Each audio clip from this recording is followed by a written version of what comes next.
Hi, my name is Jenny Bavidge. I teach English literature at the Institute of Continuing Education at the University of Cambridge. Often when we begin our classes in English literature, we begin with a close reading. That is, paying particular attention to the words on the page.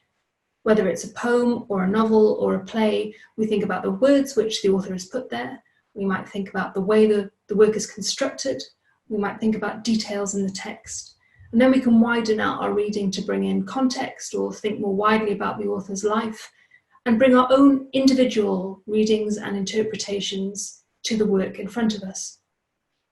When we're undertaking that kind of close reading, a really good place to start is at the beginning, because beginnings are special places. They're where we first encounter the work, where we first encounter the author's voice, and when we first get the sense of what the challenge of the work is going to be.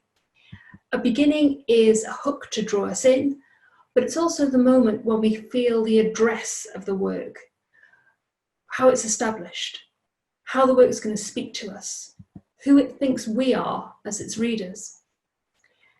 In his book, Beginnings, Intention and Method, a book all about beginnings and origins, the literary theorist Edward Said says, "A beginning is a problem to be studied, as well as a position taken by any writer." So let's look at three great beginnings and think about the position that the writer takes and the kind of problem that they are setting their readers. My first example is from Samuel Selvon's novel, The Lonely Londoners. One grim winter evening, when it had a kind of unrealness about London, with a fog sleeping restlessly over the city and the lights showing in the blur as if it's not London at all but some strange place on another planet, Moses Alouetta hop on a number 46 bus at the corner of Chepstow Road and Westbourne Grove to go to Waterloo to meet a fella who was coming from Trinidad off the boat train. Lots of critics have noted that there might be references or resonances here from famous works about London, which have also depicted it as a grim place. Eliot's Unreal City, for example, in his poem The Wasteland, or the beginning of Dickens's Bleak House, where the fog spreads all over London, infiltrating every corner of the city to show in Dickens's metaphor how corruption is easing into and seeping into every part of London life. The fog in Selvon's novel will come back and back again. Here it does its work by creating a hazy atmosphere, blurring the lights so that London seems to be, from Moses' point of view, a strange place on another planet. But this isn't just a repeating of familiar London images. This is the London of Moses, who at the time Selvon was writing the novel in the 50s was a new kind of Londoner, one of the people who arrived as part of the Windrush generation and found themselves often in a hostile and unreal environment, as if they really were on another planet. The narration then doesn't just introduce Moses to us. In the way that it adopts the rhythms and speech patterns of Caribbean English, so that the familiar scene of London fog and buses to Waterloo take on a new kind of identity. Even if the atmosphere of the grim city at night is one we might recognise from older literature, the third-person narrator is seeing it with new eyes and speaking about it with a new voice in English lit. Here's another London beginning, this time from Hilary Mantel's Wolf Hall, the first novel in her amazing trilogy charting the rise and terrible fall of Thomas Cromwell, Henry VIII's advisor until he got his head chopped off. This novel is of course set in the 16th century, but it begins, the feeling is, right now. So now get up.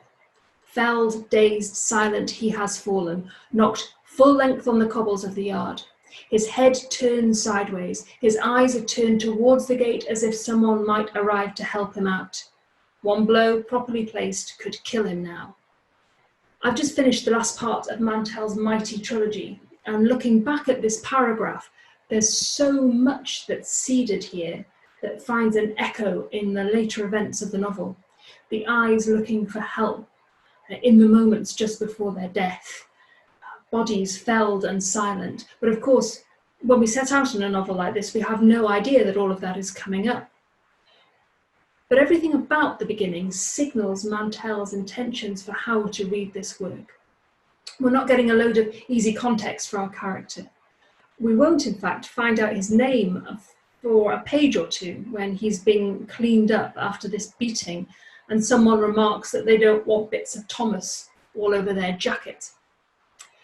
Cromwell is just he here, in the very close third person which Mantell uses throughout the novel.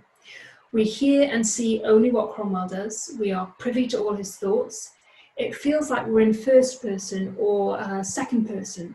I have fallen, or you have fallen. And of course, although this is a historical novel, it's in the present tense. Its tone and style are modern. There's no fake old world speech here. We get a phrase like help him out. It gives the prose an amazing urgency and force. Wolf Hall begins with that animating aggression of, it's Cromwell's father, in fact, his command, so now get up. And it feels as if we're all being told to get up, to begin, to get going. The moment's held in suspension. He could die with one blow, and then all the chain of events which follow would wink out. But this is a beginning in the middle of things. But there's also a sense that the Cromwell that will follow until he's felled again, right at the end of the books, is born at this moment. My last example is a beginning which is all about how hard it is to get started. You might know the famous lines from Samuel Beckett, fail again, fail better, which sometimes are trotted out as a kind of self-help phrase. But they come from his prose work, Worsted Hoe, and they feel very different in context. Worsted Hoe seems to be about a story which is struggling to be told. It's about how difficult it is to tell a story. It begins on, say on, be said on, somehow on, till know how on said, know how on.